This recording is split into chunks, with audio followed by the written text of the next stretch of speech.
Alors, je me présente, Olivier Servat, député de la Guadeloupe, j'ai 48 ans.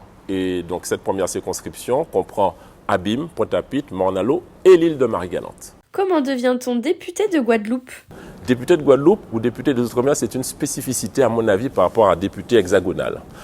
En Guadeloupe, c'est l'homme ou la femme qui compte. Ça veut donc dire que l'on doit aller sur le terrain, se faire connaître, mener des actions. Par exemple, j'ai créé un mouvement local qui s'appelle Écosabim. Éco pour écologie, je suis un écologiste dans l'âme depuis le début, on doit sauver notre planète qui est en difficulté. Pour économie, je suis agrégé d'économie et je pense que l'économie et le travail font partie des voies du bonheur. Et puis, porter l'éco sur le territoire qui m'occupe, c'est-à-dire les abîmes principalement. Donc un mouvement politique, des actions, travailler, montrer qu'on a envie de faire, on se fait connaître et ensuite la population nous fait confiance. Et vous travaillez sur quoi à l'Assemblée nationale ? Alors moi, je siège à la commission des affaires sociales et on a des sujets de prédilection qui vont nous occuper très rapidement. La réintégration des soignants suspendus non vaccinés. Il se trouve que dans les Outre-mer Atlantiques, il y a eu moins de vaccination des hommes et des femmes, et notamment des soignants. Et aujourd'hui, nous sommes dans des déserts médicaux et on a à peu près 1500 hommes et femmes qui doivent être réintégrés parce qu'on a besoin de chaque bras, de chaque tête, de chaque main qui puisse aider à la occupation des personnes qui méritent d'être soignées. Et puis surtout, ce sont des hommes et des femmes qui ont eux-mêmes aussi passé des concours et qui méritent de travailler. Et on ne peut pas, là où il y a un chômage à 30%, supporter qu'il y ait, je dirais, des personnes qui ont un diplôme, qui ont un savoir-faire et qui soient au chômage. Ça, c'est le premier sujet de prédilection. Ensuite, on va travailler là sur la loi chômage, sur la loi travail, et on veut qu'il y ait une négociation avec les partenaires sociaux. On ne veut pas qu'il y ait juste des décrets qui soient passés. Et on veut aussi savoir que pour les retraites, on puisse permettre aux fonctionnaires ultramarins, 35 à 45% des personnes qui sont dans la vie active en Outre-mer sont des fonctionnaires.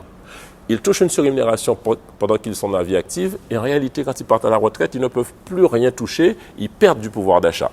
On va travailler à ce qu'on puisse cotiser pendant leur vie active sur la surrémunération aux 40% pour qu'ensuite, après, à la retraite, ils touchent ces 40% et ce pouvoir d'achat important pour eux. Donc ce sont des sujets qui nous occupent. Depuis quand aimez-vous la politique ?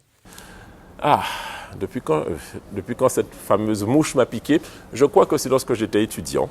Et vous savez, peut-être vous êtes trop jeune pour avoir vu ça, 7 sur 7. Anne Sinclair, un journaliste, un politique, ou Christine Ockrent, le dimanche soir où on échangeait, il y avait une rhétorique entre un politique et une journaliste, et j'aimais cet échange pour toujours aller dans l'intérêt du pays. Et ça m'a intéressé. Donc je pense que c'est à partir de mes études, puisque ce n'est pas ma famille, je n'ai ni père, ni mère, ni grand-père, ni grand-mère dans la politique. Que vous évoque le mot jeunesse ? État d'esprit. La jeunesse, c'est un état d'esprit. Quand je pense à la jeunesse, je pense à mon père, plus de 70 ans, et je le surprends parfois à regarder des dessins animés avec mes enfants. C'est extraordinaire. Ça veut dire que la jeunesse, c'est un état d'esprit, ce n'est pas une question d'âge, c'est une question de volonté de pouvoir toujours se remettre en question, toujours découvrir et toujours avoir cet œil candide qui, finalement, nous rend heureux.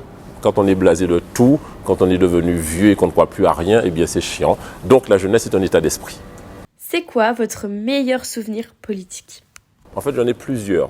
À chaque fois qu'on a pu rendre heureux la population, parce que c'est pour ça, on travaille pour l'intérêt général, s'occuper de la cité. À chaque fois qu'on s'est senti utile, par exemple, test de chlordéconomie. Vous savez, on a une calamité chez nous, c'est la chlordécone qui a pollué nos terres, nos mers, nos sangs, nos chairs. Eh bien, j'ai pu faire passer un amendement sur test de chlordéconomie dans le sang, gratuit pour tous ceux qui veulent le faire. Ça a été mis en place. Ensuite, je veux que les forces vives, parce que nos territoires Guadeloupe-Martinique perdent de la population et vieillissent. Je veux que nos forces vives reviennent et je vais passer un amendement qui s'appelle concours nationaux à affectation locale. Ça veut dire que le concours est national, professeur de lycée par exemple, mais on a déjà l'affectation. Ça encourage nos forces vives qui hésitent parfois à passer d'un concours à l'autre et de monter de catégorie, de se dire « Ok, mais je suis sûr de pouvoir rester chez moi et donc passer ce concours ». Là, on s'est senti utile. J'ai été heureux aussi lorsque j'ai pu accompagner la rénovation et la modernisation de l'usine de Marie-Galante, l'usine de sucrerie. Elle fait du sucre, elle avait explosé il y a à peu près 1 an et demi et c'était quasiment désespéré, où tout le monde avait baissé les bras, l'État, les collectivités locales, les élus locaux. Et bien on a pris le dossier à bras le corps, on a trouvé des solutions et aujourd'hui l'usine est modernisée et elle fonctionne. Voilà une belle fierté pour moi. On fait quoi en Guadeloupe? On peut tout faire en Guadeloupe.